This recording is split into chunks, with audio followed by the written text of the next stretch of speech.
Number 10. Guoliang Tunnel. Now, back in the day, the only way to reach the Chinese village of Guoliang is to take the narrow and treacherous path that was carved right into the side of the Tiangong Mountains. And while that may have been one hell of a scenic route, the trek was as long as it was arduous, and one false step meant sudden doom. The local villagers weren't waiting for the help of the government to get things done. A small group of people put their heads together, and in 1972 they started to dig a tunnel. Because why go around the mountains when you can just go straight through them?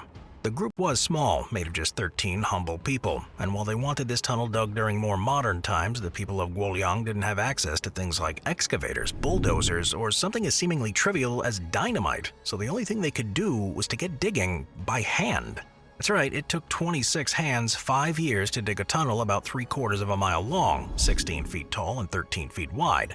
So the Guoliang Tunnel may not be the biggest in the world, but considering how it was built, you have to tip your hat to the people who created it with their bare hands. And at the most difficult stage of the dig, the group was only able to dig about 3 feet a day. The entire endeavor was so tough, 3 people even died in the process. In the end, not only did this tunnel in the mountain change the lives of the villagers, giving them better access in and out, but the tunnel has become a big tourist attraction over the last few decades. But the tunnel does lack barriers and lamps, so drivers enter at their own risk, especially at night. It's become such a harrowing road that the locals lovingly refer to it as the road that does not tolerate mistakes.